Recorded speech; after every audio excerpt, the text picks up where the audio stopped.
عزیز ڈاکو سو رہا تھا اور اس کا جاسوس جاگ رہا تھا. اوندے منہ عبدالعزیز سو رہا تھا. جاسوس نے دیکھا کہ سامنے سے ایک ہستی چلی آ رہی ہے اور جلدی سے دوڑ کر گیا اور جاسوس عبدالعزیز سے کہتے ہیں عبدالعزیز آج تک تو یہ تھا کہ لوگوں کو ہم پکڑ کے لا رہے تھے, یہ آج کون چلا رہا ہے؟ تو عبدالعزیز سے اس نے کہا کہ مجھے لگتا ہے کہ کوئی شریف آ رہا ہے جسے پتا نہیں ہے کہ ہم چور ہیں, ہم ڈاکو ہیں, ہم بدماش ہیں. ٹھیک ہے, عبدالعزیز نے کہا جاؤ تم اسے گھیرو اور میں آتا ہوں. عبدالعزیز نے استاد ڈاکو کا استاد ہے, انہوں نے اپنے شاگرد کو بلائے ذرا کیا کہہ رہا ہے, شریف آ رہا ہے. پاس بلایا, عبدالعزیز نے سار پر تماچا لگایا اور لگا کر کہتا ہے کہ شریف آ رہا ہے, یہ کیوں نہیں کہتا کہ شریف زادہ آ رہا ہے؟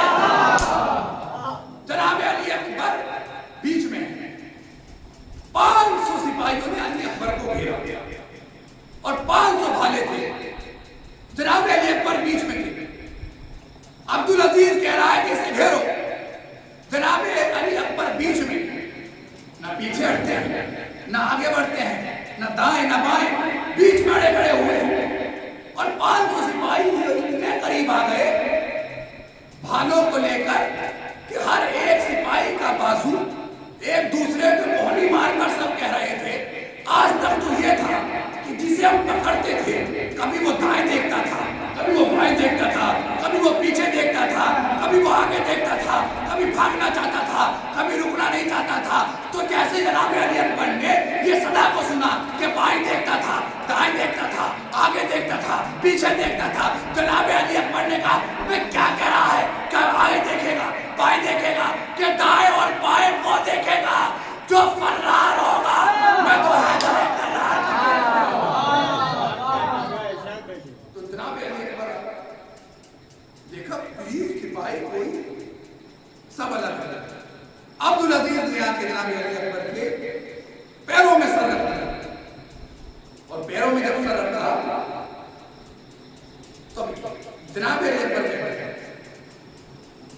کہ کیا بات ہے, میں نے سنا ہے بہت بڑا ڈاکو ہے, بہت بڑا بدماش ہے اور میرے سامنے سب کام کر رہا ہے. کہا نہ ہم تمہیں پکڑیں گے, نہ ہم تمہیں ماریں گے, نہ ہم تمہیں روکیں گے. تو جناب علی اکبر نے کہا کہ تو مار کے بھی ہمیں نہیں مار سکتا, تو لوٹ کے بھی ہمیں نہیں لوٹ سکتا, تو ہمیں بھگا کے بھی نہیں بھگا سکتا.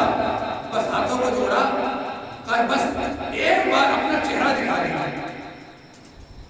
جناب علی اکبر نے کہا عرب کے جو شریف ہوتے تھے اور جب وہ کہتے تھے سنبھل تو اس وقت حملہ ہوتا تھا. جیسے جناب علی اکبر نے کہا عبدالعزیز سنبھل, تو عبدالعزیز نے کہا نہ میں تیر مانگ رہا ہوں, نہ میں بھالے مانگ رہا ہوں, نہ میں نیزہ مانگ رہا ہوں, میں لڑ نہیں رہا ہوں جو آپ سنبھل کہہ رہے ہیں. تو جناب علی اکبر نے کہا کہ ہم تو وہ ہیں کہ جو مسکرا دے تو پوری کربلا جیت کے لے جاتے ہیں. اور جیسے جناب علی اکبر نے نقاب کو ہٹایا تو یا تو یہ جھکا ہوا تھا, اب یہ کبھی گر رہا تھا, کبھی اٹھ رہا تھا, کبھی اٹھا, کبھی گرا اور دوڑتا ہوا جنگل کی طرف بھاگا. اور یہ کہتا بھاگ رہا تھا ارے بھاگو بھاگو جنگل میں محمد آ گیا. پورے لشکر کو لے کے بھاگ رہا تھا اور کہہ رہا تھا بھاگو بھاگو محمد آ گیا, محمد آ گیا, محمد آ گیا. بس اتنے میں جناب علی اکبر نے آواز دے کر کہا اے عبدالعزیز بھاگ نہیں. جیسی آواز کو سنا پیچھے مڑ کر دیکھا اور دوسرا تو کوئی نہیں ہے. پھر تیز آواز لگا کر کہا ارے کھڑے مت ہو, بھاگو, تیز بھاگو, تیز بھاگو. سپاہیوں نے پوچھا کہ کیوں بھاگ رہے ہو؟ وہ تو اپنی جگہ سے ہلا نہیں, تم بھاگ رہے ہو. وہ کہتا ہے کہ میں نے ابھی دیکھا کہ محمد آ گئے اور اب آواز سے پتہ لگا کہ ابھی بھی آ گئے. بھاگو بھاگو کا وہ اپنی جگہ نہیں چھوڑ رہا ہے. عبدالعزیز نے کہا یہ وہ ہستی ہے کہ اگر زبان نکال لی تو پھر کوئی مجال نہیں ہے جسے اندر کر جائے. بس آج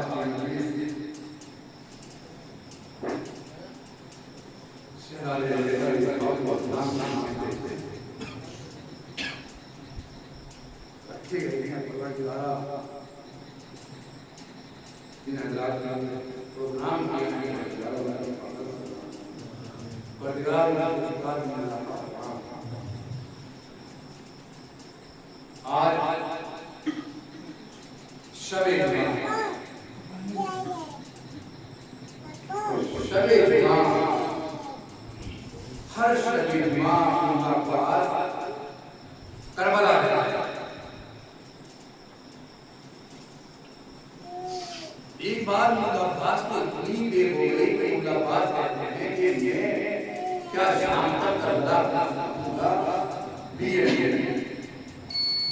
مولا عباس آقا حسین کی سڑی کے پاس پہنچے اور پہنچ کے کہتے ہیں کہ میں کس کے مسائل ہے تو مولا عباس نے یہ کیا ان کے پاس ایک کتاب نصیب کی اور جس جون سے پہلے منظر ہو جائے گا میں اس کے مسائل پڑھوں گا. تاریخ کہتی ہے کہ جیسے مولا عباس نے مسیح کتاب پڑھی تو کیا دیکھا کہ جناب علی اکبر کی مصیبت اور شہزادی کی مصیبت ایسی مصیبت پڑی کیا عالم ہوگا کہ جب باپ کے سامنے بیٹی کی شہادت کا منظر بتایا جائے. مولا عباس نے اتنا گرجا کرایا کہ حرم میں احرام بنا تھا. لیکن عزیزان گرامی تاریخ ایک لکھتی ہے کہ جب مولا عباس اپنے گھر پہنچے اور اب سو ہی گئے تھے کہ اتنے میں سرکار حسین آتے ہیں اور آ کر کہتے ہیں مولا عباس ارے جب اگلی شب جمعہ میری قبر پہ آنا ارے میرے اکبر کے مصائب نہ پڑھنا. ارے مولا عباس نے ہاتھوں کو جوڑا اور آواز دے کر کہا ارے آقا کیا کوئی غلطی ہو گئی ارے کیا کوئی کمی ہو گئی. کہا مولا عباس ارے کوئی کمی نہیں ہوئی ہے. ارے ہر شب جمعہ ارے میری ماں جنت البقیع سے آتی ہے. ارے جب سے اکبر کی شہادت سنی ارے میری ماں کو غش آ گیا کہ مولا عباس مولا آپ کو کوئی کمی نہ دے سوائے یہ وہ علی اکبر ہے کہ جب سب کے سر جھونکے نساء پر تھے تو ایک عیسائی عورت نے اکبر کے سر کو دیکھ کر کہا ارے کاش اس کی ماں مر گئی ہوتی.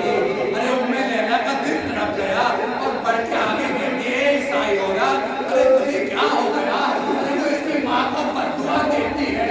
کہا میں اس لیے بددعا نہیں دے رہی ہوں ارے میں اس لیے کہہ رہی ہوں ارے جب یہ چاند سا چہرہ ارے ہم سے دیکھا نہ گیا ارے جس کا یہ لال ہوگا اس سے کیسے دیکھا گیا ہوگا. ام لیلا نے سر اپینا اے عیسائی عورت ارے یہ میرا لال بچے گانا.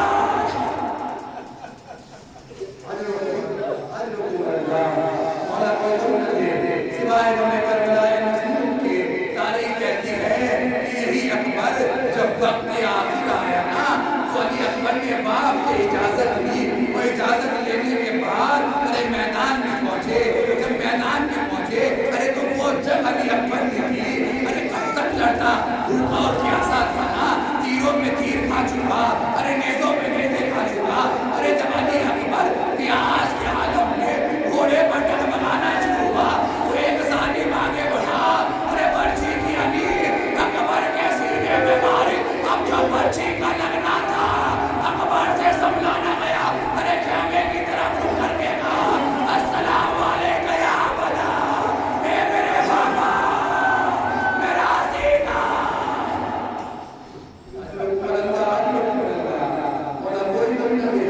علی اکبر گھوڑے سے سبھی پر تاریخ کہتی ہے کہ تاریخ کہتی ہے کہ حسین اکبر کے لاشے کے قریب تو پہنچے لیکن اس عالم میں پہنچے ارے گھٹنوں کے بل چلتے تھے اور اکبر کو پکار کے کہتے تھے اکبر ارے نظر نہیں آتا میرے لال اکبر ارے کدھر ہو. جب کہیں سے آواز نہ آئی تو ایک جگہ سے آواز آئی میرے بابا تمہارا اکبر.